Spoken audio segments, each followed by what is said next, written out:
Hey friend, welcome to our final episode of chapters 2 and 3, the 7 letters to the 7 churches. Jesus makes the statement in chapter 1, I'm the Alpha and Omega, the beginning and the end, the first and the last, the one who was, who is to come. So going into the writing of the 7 letters, Jesus self-declares himself to be the one who exists outside of time-space.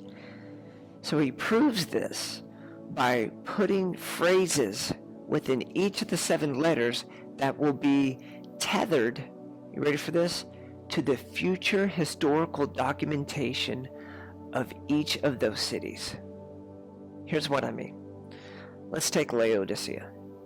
When you do a historical research on the city of Laodicea, one of the big connective features we see here in the 7 letters, the one to Laodicea, is the aqueduct system. Laodicea was specifically known as the unique aqueduct system in which they channeled the water in a certain way to where one side was hot, one side was cold, and but there was this middle of the road part that they received the water from being lukewarm. Now, was there lukewarm Christians in Pergamos? Most likely, but the hot and cold statement wasn't given to Pergamum, the church of Pergamum, but rather those who lived in Sardis? No, only the Christians in Laodicea. So you see in Laodicea, Jesus makes this statement of, eye salve. I will provide you eye salve. When you do your research on the city of Laodicea, they were wildly known in the Middle East for the manufacture and distribution of ointment for eye conditions. And so here's Jesus saying, I will provide you eye salve. You see, the one who lives outside of time-space was able to tell them something that will be identified with their city throughout all of the historical documentations of Laodicea. How amazing is that? We see this tethered connection of historical documentation also with Sardis. You see, Sardis, you have a name, but he says that I will not write out your name of the Lamb's Book of Life, right? And so we see this emphasis of the name. Well, Sardis no longer had a name because as a thief in the night, it was taken out by an opposing force, no longer having a name. Ephesus, right? The first letter, we see the future history of Ephesus is that of it became no more because of the erosion. The city could no longer shine as a first century Christian hub. It housed over 250,000 Christians going through there every year. It was the first century missions hub. But because of the erosion, as time would unfold, the city got washed away. Well, it said in the letter that if you did not repent, I will take out your lampstand, I will take out your light. How amazing is that? Friend, we see this with all 7 letters. Let's look at Pergamos. This where Satan's seat is. What is that all about? Well, here's a potential conjecture. In Pergamos, when you do your historical research on Pergamos, there is something called the Pergamum altar that was created there throughout its history. And it was a place of platform of speaking and worship unto deities and all these gods. And inside of it is etched these pictures of these wars of these gods and deities and what have you. Well, centuries and centuries later, this huge altar to Zeus, or known as the Pergamum altar, the altar of Zeus, was moved to Berlin, Germany during the time of the life of Adolf Hitler. And ironically enough, upon this same place, this altar of Zeus, Hitler would actually fashion propaganda speeches upon that altar. How crazy is that?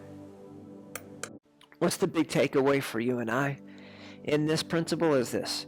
Jesus knows your future history. all the more you can trust your personal relationship with Jesus Christ, because he knows the future people you will run into, your future job situation, where you will live. He knows the future history of the town in which you live in and the town or city which you will move to. You can trust your relationship with Jesus all the more we can buy into the loyalty of the deity of the Son of God. He also, here in the 7-element design, another takeaway that I want to leave you with is, notice Jesus gives the answer to the problem within his nature at the beginning of letters. So what does this mean for you and I? He has the answer in his relationship already ahead of time before the problem even shows up. In your life, friend, before the problem even shows up, he's already given you a life lesson through relationship with him of how to get victory in that situation that you will be going through. Now I want to switch gears to our final lesson on the 7 churches. Here you have a map of the 7 churches, the letters, the destination to these 7 letters. The locality here in Turkey, which was in the ancient world known as Asia Minor, modern day Turkey. Well, here's another map. The Middle East. Turkey houses not only those 7 cities, but also it houses a mountain range called the Taurus Mountains. Not the Appalachian Mountains, not the Himalayan Mountains, not the Colorado Rockies, but rather the Taurus Mountain Range. Unique naming. Well, in the same landmass that has the 7 churches, the book of Revelation also houses the Taurus Mountain Range. Well, the one who holds the stars, friend, is the one who made the stars. So get this. In Genesis 1:14, God says that he makes the sun, moon, and stars for time, signs, and for seasons. So what are signs? Signals, all right? They point to something.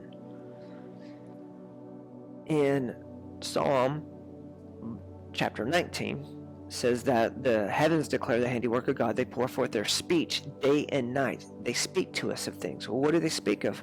Well, Job, in the book of Job, it's recorded where the constellations are mentioned, the Orion and this word Pleiades.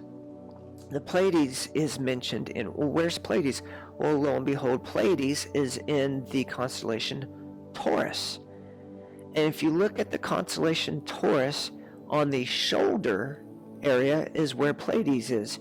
Well, if you look on the map and you look at the way the Pleiades is structured on a map in the constellation from the viewpoint of Earth, it's the exact same alignment of that of the 7 churches. How amazing is that, friend? Where's the ox? What's the deal with the shoulder and the ox? Okay, well, Jesus, he is the ox. He is the servant. In Revelation chapter 4, we're going to get to where the 4 faces of the angelic beings that surround the throne, the ox, the man, before I get ahead of myself, you also have there in the ensign of the ox, the servant with the children of Israel as they encamped there in the wilderness. You also have the face of the ox in Ezekiel with the glory of the Lord before the throne. Friend, this is amazing stuff. We're going to get into this a little bit more in our next session together. However, I want to leave you with this beautiful picture of the ox, the servant Jesus.